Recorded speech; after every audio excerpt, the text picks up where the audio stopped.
Buenos días. Muchas gracias de acompañarnos un año más. Gracias al presidente de la casa, que nos ha acogido con su siempre generoso apoyo que demuestras en todos los encuentros, en todas las organizaciones, los actos que se organicen en Fomento. Bien, bienvenido, Enrico. Me cabe el honor y es una gran satisfacción personal dar la bienvenida y presentar a Enrico Letta con una proyección política, europeísta y académica excepcional. Todos lo sabemos, pero recordar su currículum creo que al menos a mí me llena de satisfacción el poderlo compartir con ustedes. Enrico Letta fue primer ministro de Italia desde 2013 al 14. Desde el pasado 20 de noviembre es decano de la School of Political Economics and Global Affairs de la Universidad Instituto de Empresa. Es presidente del Instituto Jacques Delors y desde el año 23 es también presidente del Foro de Diplomacia GESDA en Ginebra. De marzo del año 21 a febrero del 23 fue secretario nacional del Partido Demócrata en Italia. Anteriormente, de 2015 a 2021, fue decano de la Escuela de Asuntos Internacionales de Sciences Po en París. En 2019 fue nombrado presidente de la Asociación de Escuelas Profesionales de Asuntos Internacionales. Al principio de su carrera, Enrico Letta fue ministro de Asuntos de la Unión Europea. Fue entre el 98 y el 99. Ministro de Industria, Comercio y Artesanía en el 2000. Ministro de Industria y Comercio Exterior entre el 2000 y el 2001. Y subsecretario de Estado del primer ministro Romano Prodi entre el 2006 y el 2008. Enrico Letta es doctor en Derecho Europeo por la Escuela Superior Sant'Anna, perdón, uno de los centros europeos universitarios. ¿Nos pudieran traer un poquito de agua, por favor?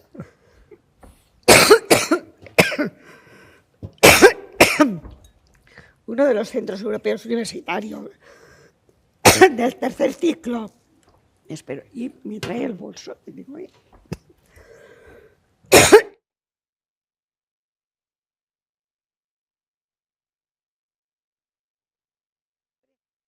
Tiene Europa, es uno de los centros de mayor reputación que tiene la Unión Europea.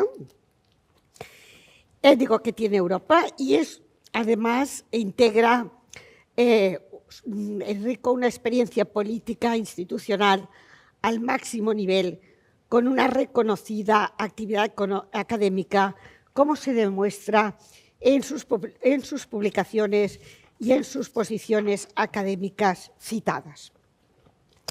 Solo un perfil como el suyo podría abordar con tanto acierto un estudio como el que presentó la primavera pasada, Much More Than a Market, que defiende que el mercado único debe adaptarse a los nuevos tiempos. Enfatiza la necesidad de investigar e innovar para resolver el diferencial de productividad, que es un tema de los más preocupantes que tiene Europa respecto a Estados Unidos. Plantea también la necesidad de reducir la dependencia exterior. Diseña en su informe nuevos marcos institucionales e instrumentos para financiar los objetivos estratégicos fijados por la Unión Europea.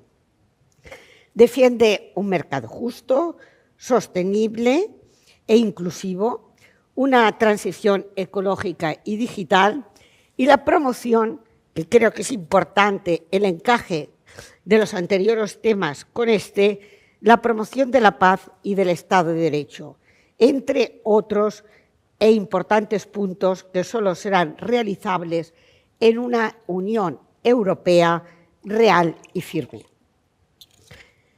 El estudio tiene un gran calado y se enlaza con las trascendentales contribuciones que en su día hizo Jacques Delors.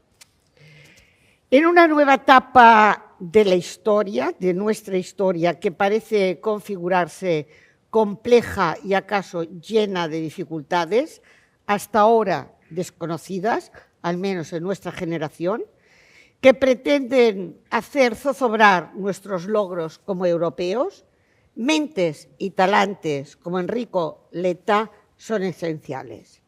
Deseamos con gran interés escuchar tu conferencia, Financing the Green Transition, the Contribution of the European Single Market. The floor is yours, Enrico.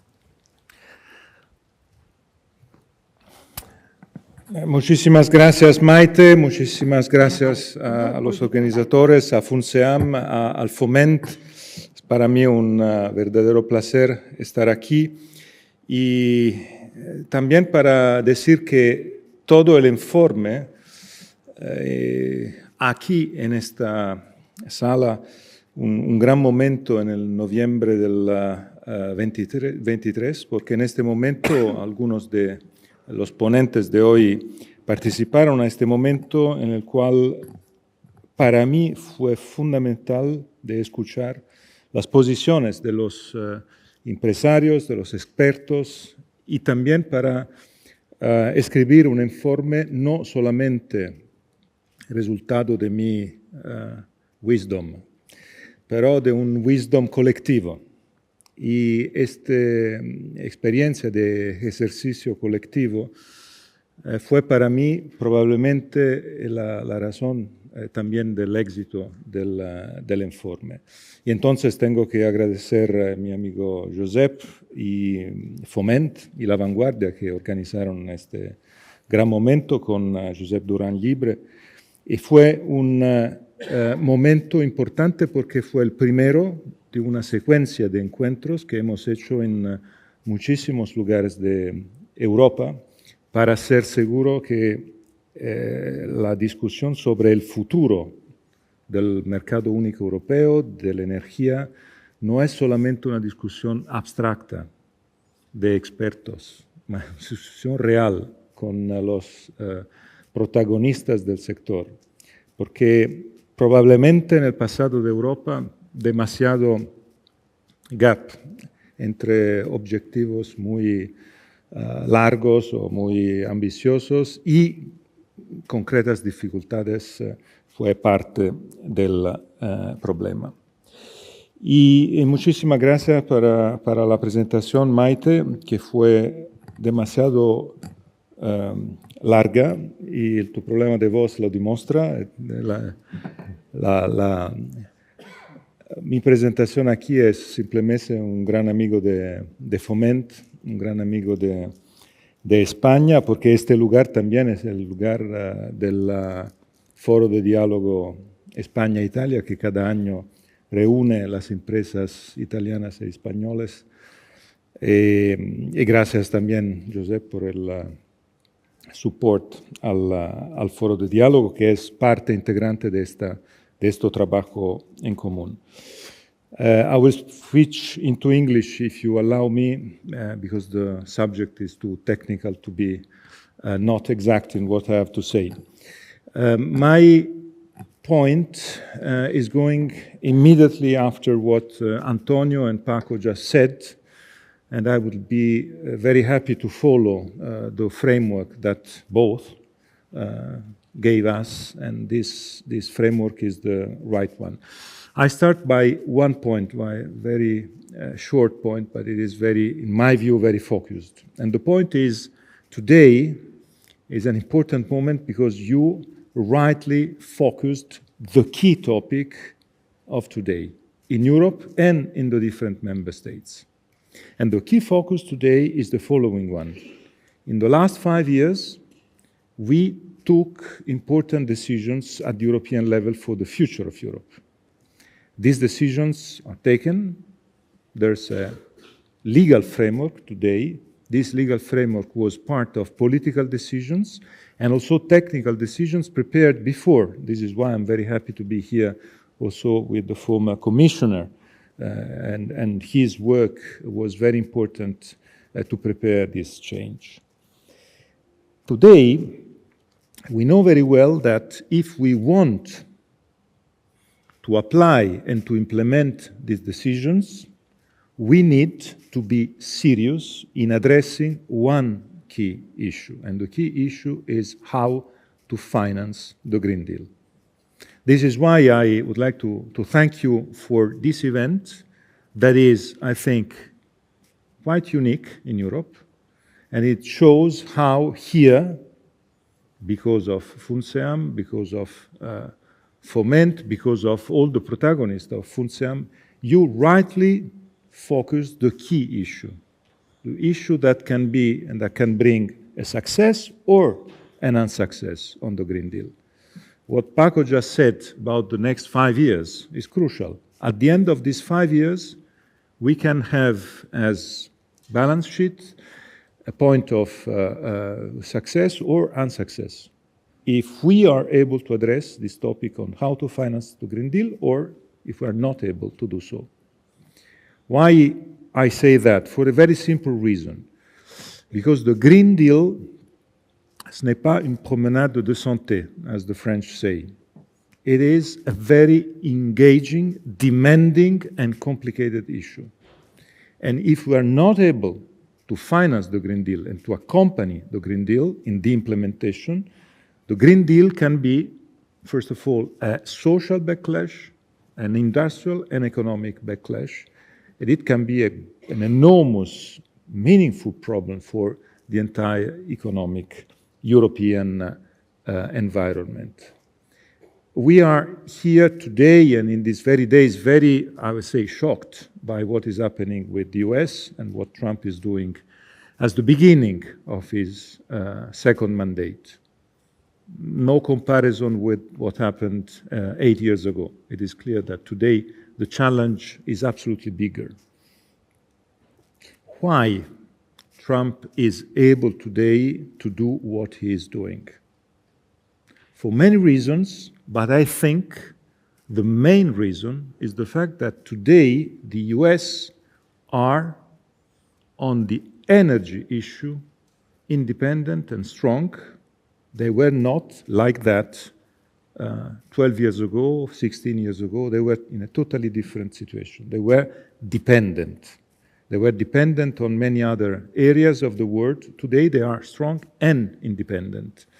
And because of this independence, they are able to threaten, of course, on trade, on other issues, even the best allies. Looking at what is happening between US and Canada, of course, it's something that US and Canada are both cousins, are, I would say, brothers.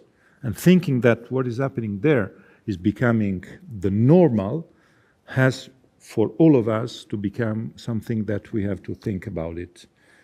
This is why my point here is about one first consideration.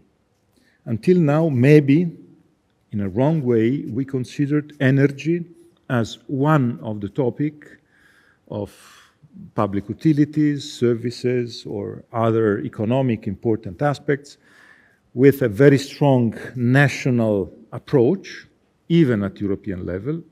We know all that energy is a topic where there's a big difference with the rest of the single market, because there's a specific article in the treaties giving each country the power to preserve and to safeguard the energy mix. That is, of course, historically result of a very French approach to that, because the French wanted to preserve their nuclear, I would say, capacity, and they wanted to have this article. But what I would like to say here is the fact that in reality, in the last years, we all understood that energy has a very strong connection with the second big word that will be the main word of the next 5 years. That is the word security. Energy and security today are part of the same discourse, of the same big mission. If we are not energetically independent, we are not secure enough. This is what we learned during the first 2 years and a half, 3 years of the war and the Russian war to Ukraine.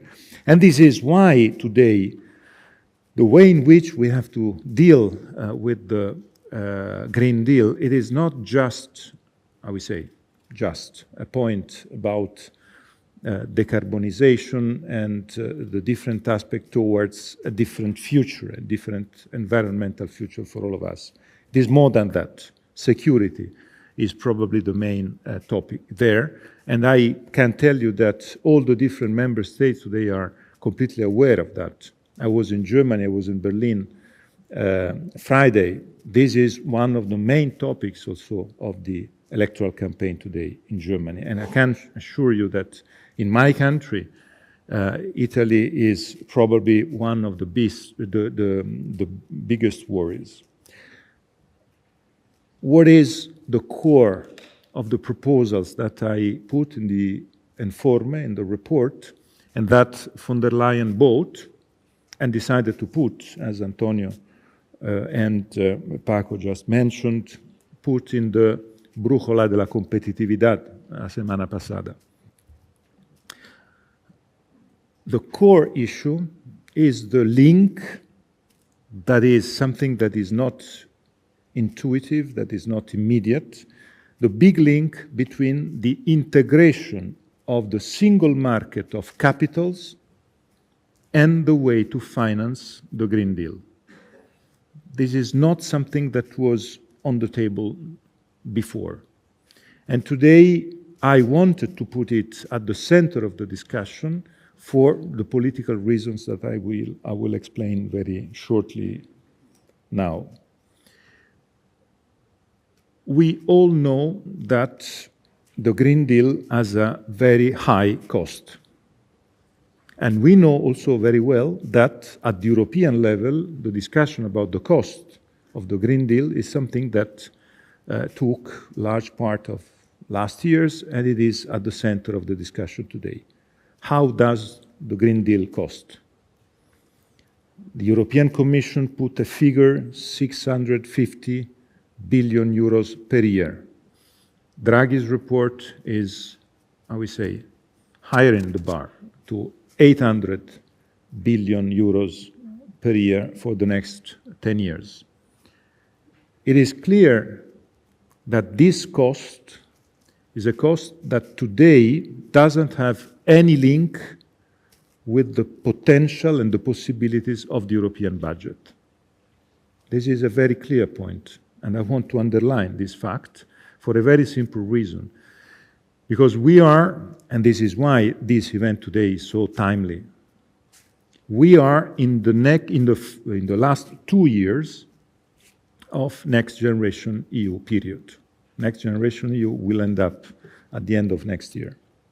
And it is clear that Next Generation EU was, I think, an enormous success. Part of that is the reason of the economic success of the southern countries in Europe, and we have to be aware of that.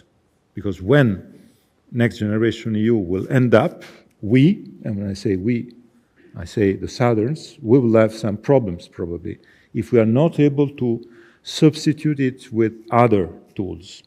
For the very simple reason that at the end of this big, I would say, financial and political project, we will come back to the normal EU budget.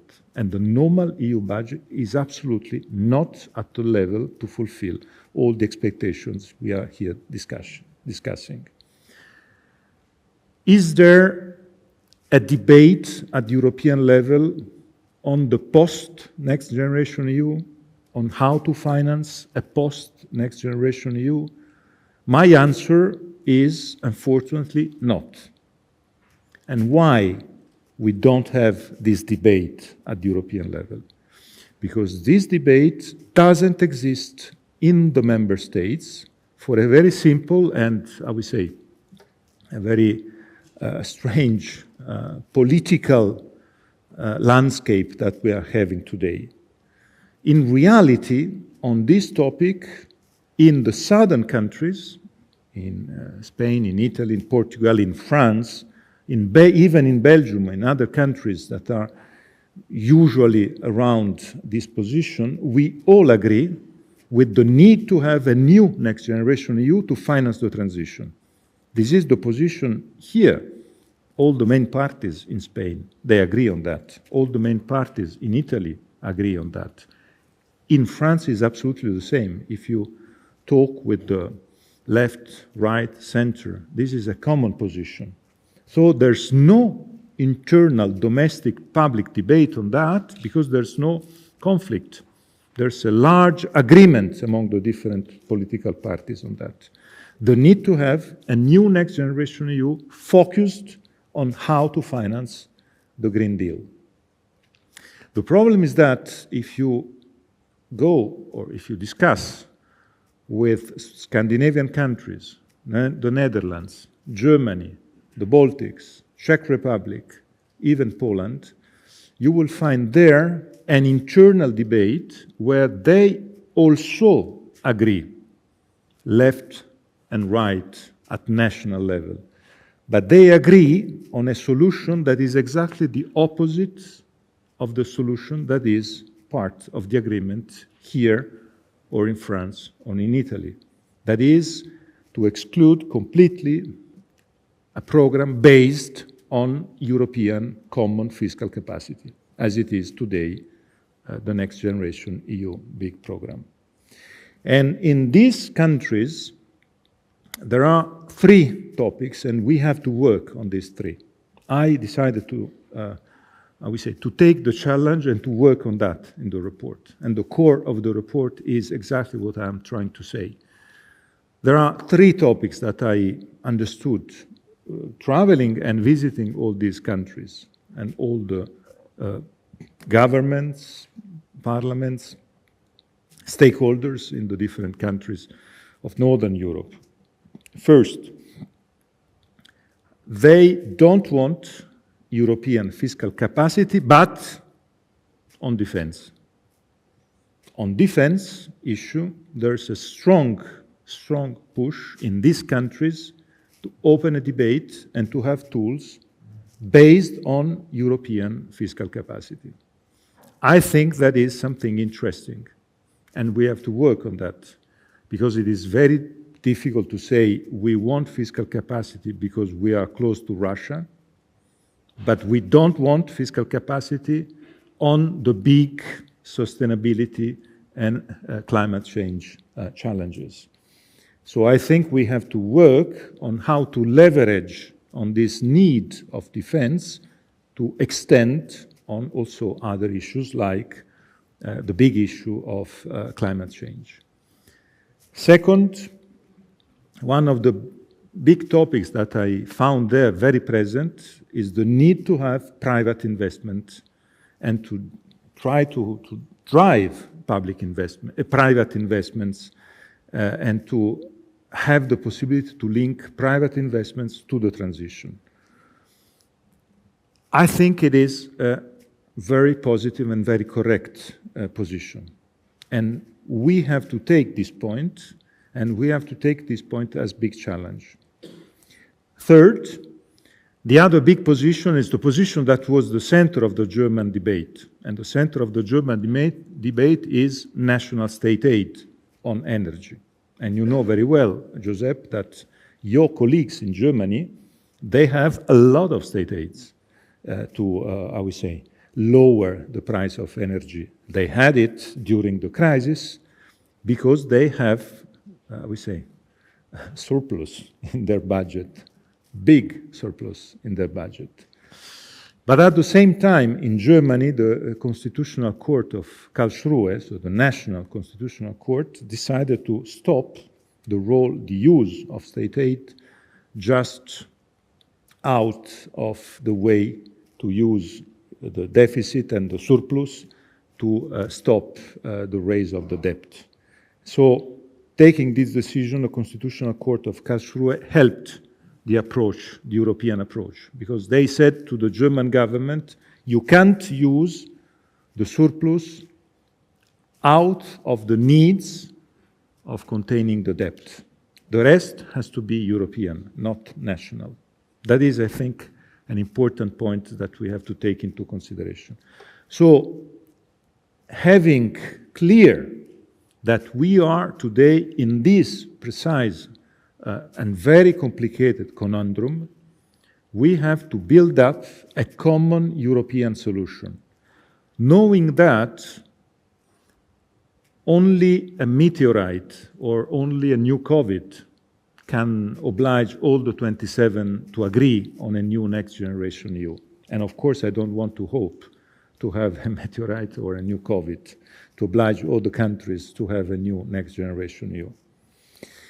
So the proposals that I put in the report, and I'm very happy to have this opportunity to explain it, because you know today is very complicated in modern politics, in modern communication, to go deep on the topics. It's very easy to say, make Europe great again, or make America great again,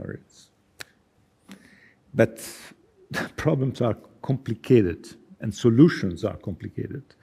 So the key point for me, and it is the core of the report, is to create a link and to propose a link between the integration of the European single market on capitals, and so on private investments, and the way to finance the transition. Where I see the link? First of all, in the fact that, as you know, because we discussed it here in the debate that we had in the preparation of the report, first of all, because the lack of integration of financial services in Europe has a consequence. Europe is losing money, investments, power, because we are fragmented. There's this number that is unbelievable, incredible, 300 billion euros per year. I repeat, 300 billion euros per year.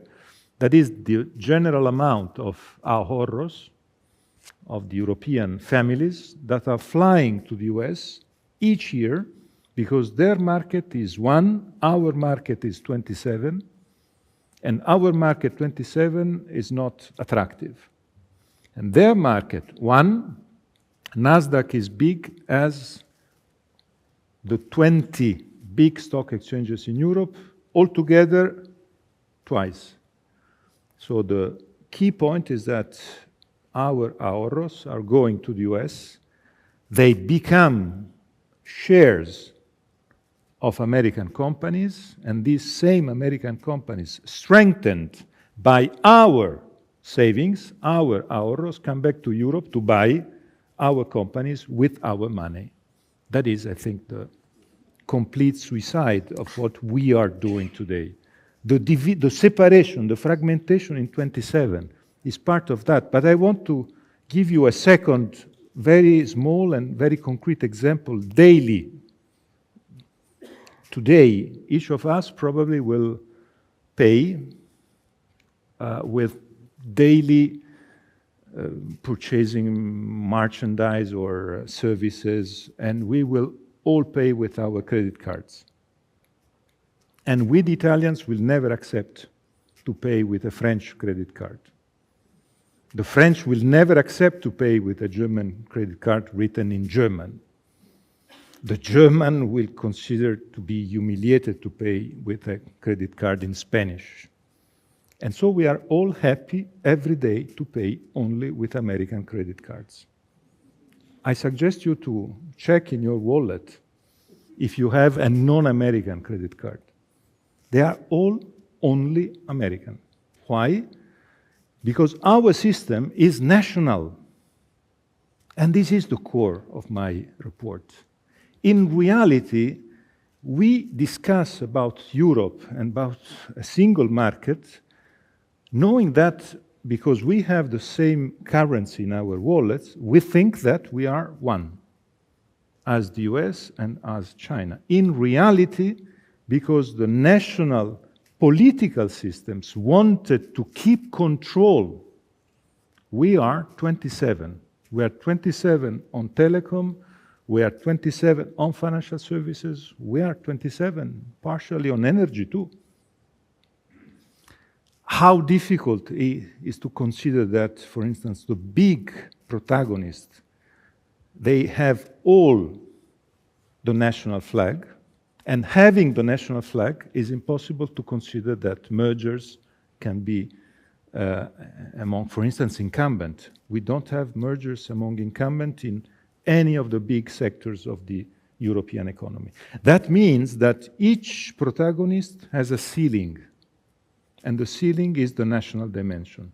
And this ceiling is today the main limit of what we are experiencing, for a very simple reason that Spain was as big as China 30 years ago. And today is different. The big growing dimension of the Chinese, of the Indians, the BRICS, the role of the US that are taking advantage of their unity.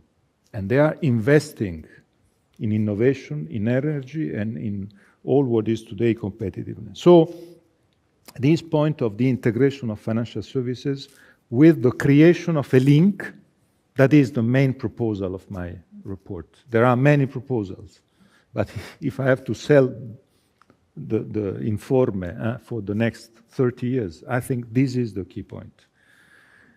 In the pages 30 and 31, el informe es fantástico para luchar contra la insomnia. Sí. Si usted tiene insomnia, el informe es fantástico por la noche. Y las páginas 30 y 31 son las más eficaces.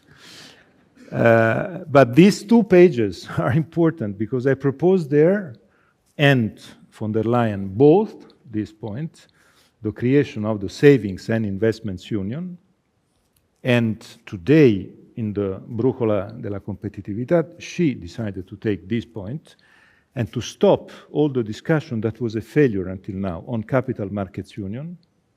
It was a failure because we discussed on CMU, on Capital Markets Union, discussing on finance for the people of finance. And this is the big mistake. Finance has to be for real economy. Finance has to be for the way to invest on big public goods as the Green Deal is. So the proposals are, there are a list of proposals or proposed tools to create the big bridge between savings and investments. Why? Because if we don't have private investments at a big level, first of all, it will be impossible to have politically fiscal capacity, so public investment. It will be impossible to convince Germans, Netherlands, Scandinavian countries, that we are able to have also a big public investment side for the transition if we are not able to have this private money side. It is, for me, fundamental. Of course, we Spaniards and Italians, we have also a second mission, that is to show that we spend well the money of Next Generation EU. I insist on that. In all the travels I had around Europe, but I'm sure that, Joseph, you too, traveling with your colleagues of the rest of Europe, the first question we receive is always the same. Are you spending the money that we gave you for Next Generation EU? Because it is exactly the big fear to say, is it a success or not?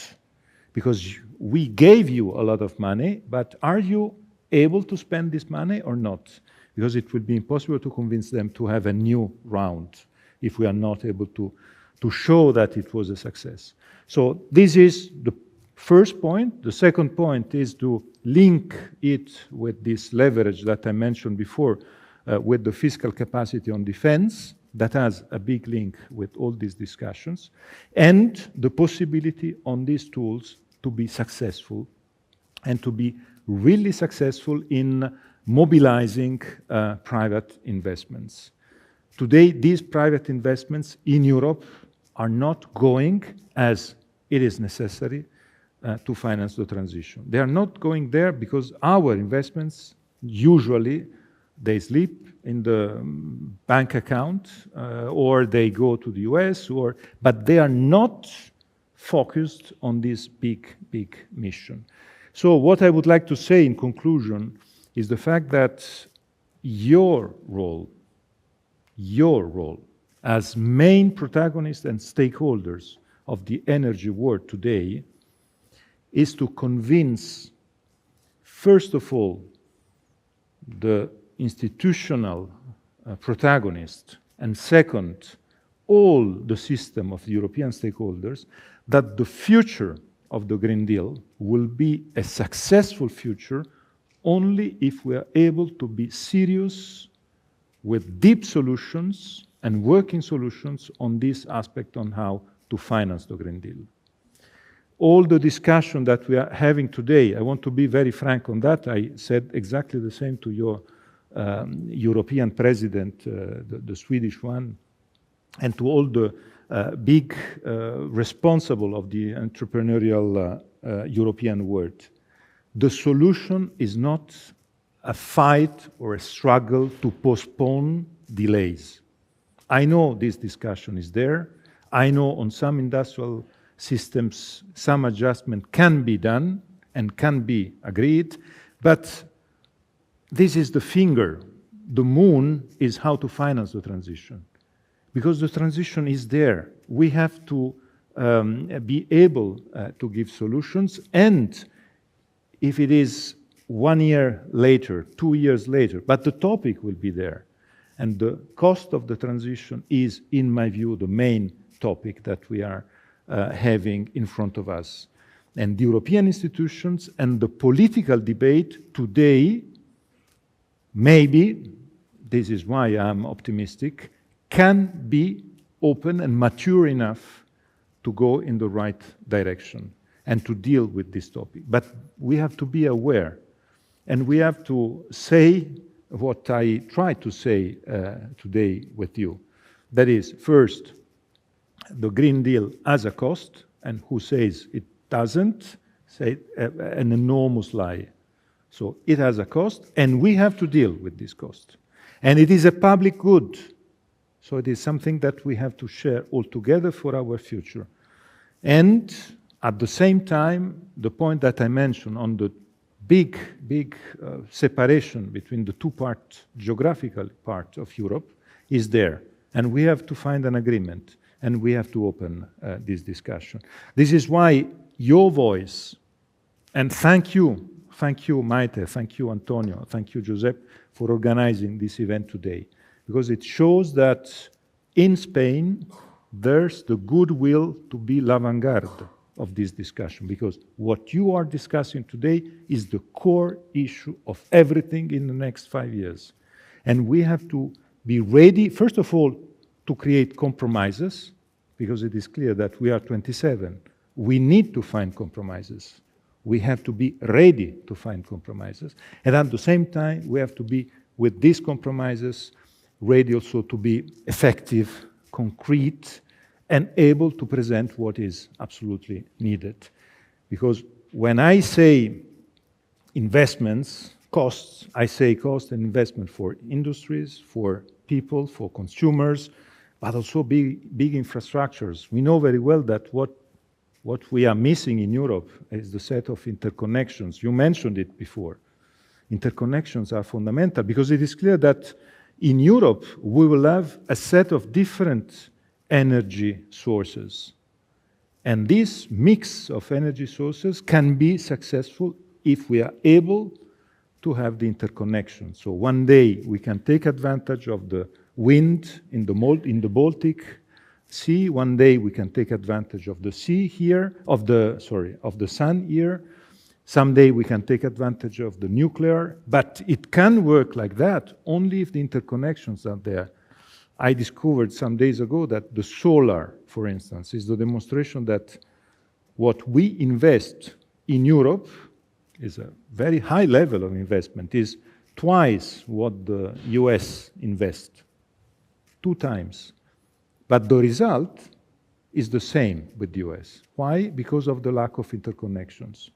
And this lack of interconnections has a cost, has an enormous cost. So part of the problem is linked to that. So thank you for this event today, and thank you also to create the links between the different protagonists, because this discussion can have solutions, can have a solution only if the protagonists of the financial world are on board, if the politicians and the institutional responsible are on board, and if all the economic system is able to work with the attention to the workers, to the big risk to lose jobs on many of the issues that are there, and the need to find a consensus on all of that. The big risk today, also with Trump message coming from the US, is to say we were wrong with the sustainability. So we stop today and we come back to 5 years ago.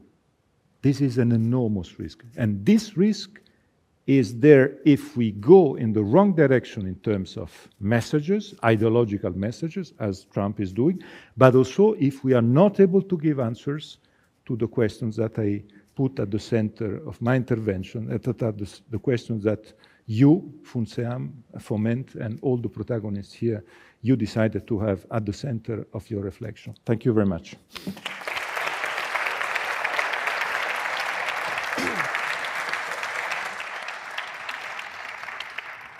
Muchas gracias, Enrico, por tu excelente presentación. Nada más me permitiría resaltar 3 aspectos que me parecen fundamentales en todo contexto empresarial y social, y muy especialmente aquí en un contexto de empresas energéticas. En primer lugar, la consolidación de un acuerdo ya tomado por la Unión Europea, que es el del camino hacia una sostenibilidad, objetivo que además nos apela directamente a esta fundación, a Funseam, y que justifica su creación. Sostenibilidad que supone un reto a nivel del conjunto del planeta y muy especialmente en la Unión Europea por los aspectos de transformación industrial, de transformación energética y por las inversiones que conlleva. Y eso me lleva a resaltar un segundo aspecto que creo que es el nuclear de la presentación de la conferencia que has hecho hoy, cómo redefinir, cómo hacer un nuevo diseño de las finanzas a nivel europeo. Y me parece enormemente interesante que un ejemplo ya, digamos, consolidado en su experiencia, que es el sistema bancario europeo, sirva hoy un poco para abrir un camino para los mercados de capitales. Es decir, tener la referencia de cómo funciona el sistema bancario europeo para poder hablar de unas finanzas, un mercado de capitales con un mismo camino, con un mismo modelo. Si ha funcionado bien el sistema bancario, creo que todos estamos contentos, porque ha habido además un alejamiento, como pones muy bien de manifiesto en tu informe, de lo que son los intereses nacionales a favor de los intereses europeos, que es de lo que se trataría aquí también con la revisión de la ESMA. Y el tercer punto, que es magmático de todo lo anterior, que es solamente esto será posible en una Europa unida, en una Europa firme, en definitiva, que 27 sea igual a 1. Y pienso que es esta contribución en las finanzas posiblemente la más importante que tenemos en este momento encima de la mesa. Sin ella no se resolverá nada. Gracias, Enrico, por estar aquí y por tus contribuciones. Gracias, gracias.